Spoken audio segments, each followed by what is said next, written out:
नमस्कार दोस्तों, आप सबको बहुत-बहुत प्रणाम। दोस्तों आपसे एक बात पूछ रहा हूँ, अगर आपके गाँव में 10 लाख रुपए आया है कहीं से या सरकारी योजना से आया है और उसमें आपके घर की जो हिस्सेदारी है, वो 10 रुपए की है। मतलब गाँव में पूरा पैसा आया 10 लाख रुपए और आपके घर में जो पैसा आया है, वो 10 रुपए आया है। तो आप क्या करोगे? इस बात की खुशी मनाओगे कि आपके गाँव में 10 लाख रुपए आया है या इस बात के लिए रोओगे कि आपके पास 10 रुपए आए हैं? दोस्तों ऐसा ही हाल लगभग हमारे देश में चल रहा है क्योंकि महामहिम एंकर जो अंजना ओम कश्यप जी वो बता रही हैं सारा कैलकुलेशन कि कैसे जो है भारत की जो इकोनॉमी है बूस्ट हो रही है। पर ये आंकड़े दिखाना चाहती हूँ और यकीन मानिए कि इन आंकड़ों को देखने के बाद कई लोगों को आज नींद नहीं आने वाली है। खास तौर पर ऐसे लोग जो हमेशा से भारत की इकोनॉमी को, सबसे पहले तो ट्रंप ने डेड इकोनॉमी कहा था और उसके बाद से भारत के अंदर भी कई लोग थे, कई नेता थे जो डेड इकोनॉमी बता रहे थे, तो वो ध्यान से आज की खबर को देखें। इस बार दिवाली के पूरे फेस्टिव सीजन पर भारत के लोग कुल कितना खर्च करने वाले हैं, ये है वो आंकड़ा। 4,75,000 करोड़ रुपए की खरीदारी करने वाले हैं। दोस्तों अगर भारत की इकोनॉमी बूस्ट होती है और दुरुस्त होती है, सबसे आगे बढ़ती है, तो मैं या फिर हमारे जैसे तमाम हिंदुस्तानी, मैं ये नहीं कह रहा हूँ कि मैं ही, पूरा हिंदुस्तान जो है वो खुश होगा। सारे भारतवासी खुश होंगे इस बात को लेकर के कि हमारा देश जो है वो तरक्की कर रहा है और सबसे आगे पहुँच गया है दुनिया में। लेकिन जब इस तरह का कैलकुलेशन दिखाया जाता है टीवी पर, इस तरह का जो फिगर बताया जाता है, तो मुझे समझ में नहीं आता कि किस लिए दिखाया जाता है।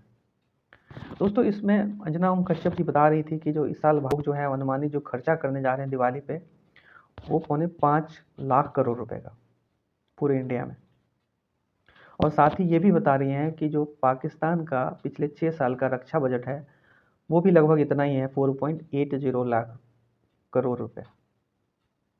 और हाँ, नेपाल का भी बता रही हैं कि जो नेपाल का की जो टोटल जीडीपी है वो 4 लाख करोड़ रुपए। उसके बाद तमाम तरह की चीज़ें बता रही हैं कि ये पाकिस्तान की स्थिति है, ये नेपाल की, और हमारी जो स्थिति है, हम इतना पैसा खर्च कर रहे हैं इस बार दिवाली पे, जो अनुमानित फिगर है 4.5 लाख करोड़। दोस्तों मैं इधर उधर की बातें ना करके बस आपसे पूछना चाह रहा हूँ कि आप कितना खर्च कर रहे हो इस दिवाली पे, या आपके साथ वाले, आपके जानने वाले लोग कितना खर्च कर रहे हैं। मैं यकीन के साथ कह सकता हूँ कि हिंदुस्तान में एक बहुत बड़ी आबादी, जो मैं कह रहा हूँ कि बहुत बड़ी आबादी जो है, वो शायद बमुश्किल से 1 किलो मिठाई या अपने घर में कुछ कपड़े ला पाएंगे या बच्चों के पटाखे ला पाएंगे।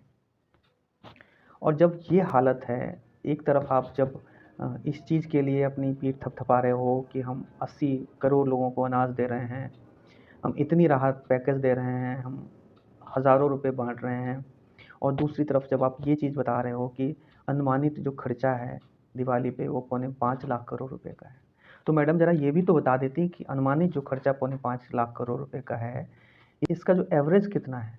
मतलब हर व्यक्ति जो खर्चा करेगा वो कितना करेगा। अगर एवरेज निकाला जाए तो यही कुछ 150 रुपये आएंगे हर व्यक्ति पे। और रही बात अन्य देशों से तुलना की, तो क्या हमारी स्थिति अब ऐसी हो गई है कि हम नेपाल से तुलना करें, पाकिस्तान से तुलना करें। वैसे तो हमें बताया जा रहा है कि हम जो है वो तीसरी, चौथी, पाँचवीं सबसे बड़ी इकोनॉमी जो है वो बनने जा रहे हैं, हम इतनी बड़ी इकोनॉमी बन जाएंगे। तो आप तुलना करो ना, यूएसए से करो, ऑस्ट्रेलिया से करो, ब्रिटेन से करो, जर्मनी से करो, फ्रांस से करो ना तुलना। पाकिस्तान से क्यों कर रहे हो तुलना?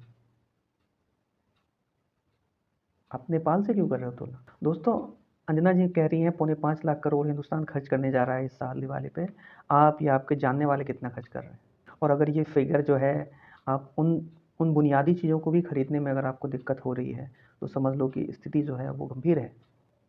और दूसरी चीज़, जो मैडम कह रही इतना खर्च करने का अनुमान है, जो ट्रेडर्स एसोसिएशन का फिगर है, तो मैडम जो इतना बड़ा फिगर लेकर के आ रही है, तो ये भी बता देती कि भाई लोग लोन पे कितना सामान खरीदेंगे।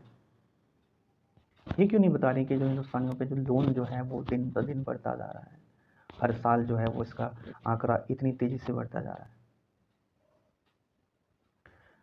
तो समझ में नहीं आ रहा है कि खुशी मनाएं इस बात को लेकर के कि गंभीर हो जाएं, चिंता करें कि क्या ही हो रहा है। पूरा आंकड़ा नहीं बताया जाता, एक चीज़ एक पहलू बता करके खुश कराने की कोशिश की जाती है, क्या ही हो रहा है। बाद बाकी दोस्तों आप सब समझदार हो, आपकी अपनी स्थिति कैसी चल रही है।